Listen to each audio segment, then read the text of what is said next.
እንኳን እመቤታችን አይደለችም እኛም እርስ በርስ አንዳችን ለአንዳችን ማልዳለን እንጸልያለን። ይሄ ደግሞ ለክርስቲያን የተሰጣቸው አንደኛው ጸጋ ቢኖር ለቤተክርስቲያን የተሰጣ ጸጋ ቢኖር አንዱ ስለ አንዱ የሚያደርሰው ልመናና ጸሎት ነው። ምልጃ ማለት ሰው እመቤታችን ታማልዳለች። አዎ ታማልዳለች። እመቤታችን ብቻ አይደለም ቅዱሳን ሁሉ ይጸልያሉ ስለኛ። ምክንያቱም በቤተክርስቲያናችን የክርስቲያኖች ህብረት ውስጥ የቅዱሳን ህብረት አለ፣ የሰማዕታት ህብረት አለ፣ የከበሩ እነዛ የክርስቶስ ምስክር የተባሉ ሩጫቸውን የጨረሱ የእነሱ ህብረት አለ። እመቤታችን ታማልዳለች ስንል የክርስቶስ አካል ላይ ያለች ስለሆነች የከበረች ስለሆነች የጌታ እናት ስለሆነች ክብሯ ከሰው ልጆች ሁሉ ይበልጣል።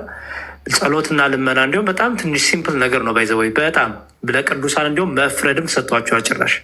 ስለዚህ ብዙ ጊዜ እፎይ ወንድሜ ይሄ እመቤታችን ታማልዳለች አታማልድ የሚለው ዲስከሽን በጣም የወረደ ሙግት ነው እና አንደኛ ቅዱሳን ከተሰጣቸው ቃል ኪዳን አንጻር ስናይ እመቤታችን ደግሞ ከቅዱሳንም በላይ ቅድስት ናትና የከበረች ናትና ክብሯ ከመላእክትም ከሰው ልጆችም ይበልጣልና የአምላክ እናት የመሆን ጸጋ እኮ ተሰጥቷታል እኮ። ልመና እኮ በጣም ሲምፕል ነገር ነው። እኛ ሁላችን አንዳችን ለአንዳችን ስንጸልይ የአምላክ እናት ሆነን አይደለም። ኦኬ። ድንግል ማርያም ግን የአምላክ እናት ተብላለች። እኛ እንኳን የመለመን ጸጋ ተሰጥቶን እሷ ደግሞ እንዴት ከዚያ የበለጠ ክብር ጸጋ ይኖራት? በልጇ ዘንድ የመደመጥ ክብር እንዴት አይኖራት? አንድ ሁለተኛው ደግሞ ድንግል ማርያም ታማልዳለች የሚል አታማልድ የሚል ጴንጤ ካለ አታማልድ የሚለውን ጥቅስ መምጣት ያለበት እሱ ነው። አታማልድም ድንግል ማርያም አማላጅ አይደለችም የሚል ፕሮቴስታንት ካለ አታማልድ የሚለውን ጥቅስ ማምጣት ያለው እሱ ነው። ምክንያቱም አታማልድም ብሎ ክሌም ስላደረገ። ሰሚራ እንደሚዩት አድርጊልን።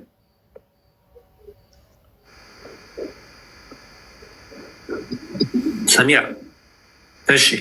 ስለዚህ አታማልድም ካለ አንድ ሰው አታማልድ የሚለውን ክሌም ማምጣት ያለበት ያ ሰው ነው እና ፕሮቴስታንቶቹ አታማልድ የሚላሉ በደፈናው ግን ለታዝ ጥቅስ የላቸው። እኛ ደግሞ ታማልዳለች ስንል አንደኛ የዶኪማስን ጓዳ ምሳሌ አድርገን ዮሐንስ ወንጌል ምዕራፍ 2 ምሳሌ ይዘን፣ ምክንያቱም ወይን አልቆባቸዋል ሙል አላቸው ስጣቸው ብላ ለመነች ድንግል ማርያም ናት። ወይን ማለቁ ማንም መጥቶ አልነገራትም።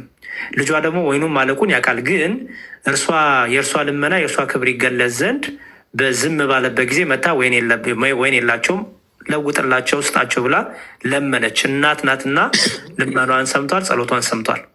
አንዴ ነው የመጨረሻው ነገር። እፎይ ድንግል ማርያም የለችም፣ በአጸደ ነፍስን ያለችው። መሞቷንም የነገርናቸው እኮ እኛ ነን። ለፕሮቴስታንቱ ዓለም ሞተች ድንግል ማርያም ብለን የነገርናቸው እኛ ነን። ሞተች እንኳን ሲሉ ፕሩፍ የላቸውም ወንድሞቻችን። ኦኬ ለመሞታ እንኳን የነገርናቸው እኛ ነን። በአጸደ ነፍስ መሆኗ የነገርናቸው እኛ ነን። በመጽሐፍ ቅዱስ ላይ ታርግ ትረፍ የተነገረ ነገር የለም። ግን ሞተች ይላሉ። ያን የቲም መረጃ ይዞ እኛ ይዘን ግን ለክርስቲያኖች ሞት ክርስቶስ ሞታችንን ስለገደለልን ከዚህ በኋላ በክርስቲያኖች ላይ ይሄ የምንሞተው በስጋ የምንሞተው ሞት ሳይሆን ረፍት ይባላል። ቅዱስ ጳውሎስ እንደተናገረው ሊሄድ ከክርስቶስ ጋር ልኖር እናፍቃለሁ ብሏል። ስለዚህ በአጸደ ነፍስ ያሉ ቅዱሳን የሚኖሩ ናቸው፣ ህያዋን ናቸው፣ ተናጋሪ ናቸው፣ አዋቂ ናቸው፣ ሰሚ ናቸው። ለምን እና አንደኛ ነፍሳቸው መዋቲ ስላልሆነች የማናችንን ነፍስ የምትሞት አይደለችም። ነፍስ ደግሞ በባህሪው አዋቂ ናት፣ ሰሚ ናት፣ ተናጋሪ ናት። ሁለተኛ ደግሞ ጸጋ እግዚአብሔር ከእነሱ ጋራ ነው። ለምሳሌ በማቴዎስ ወንጌል ምዕራፍ 28 ላይ አምላካችን ኢየሱስ ክርስቶስ ምን አለ? እስከ ዓለም ፍጻሜ እኔ ከእናንተ ጋራ ነኝ አለ ሐዋርያቱ። አሁን በስጋ የሉም ሐዋርያቱ፣ ግን ጌታ ከእነሱ ጋራ ነው።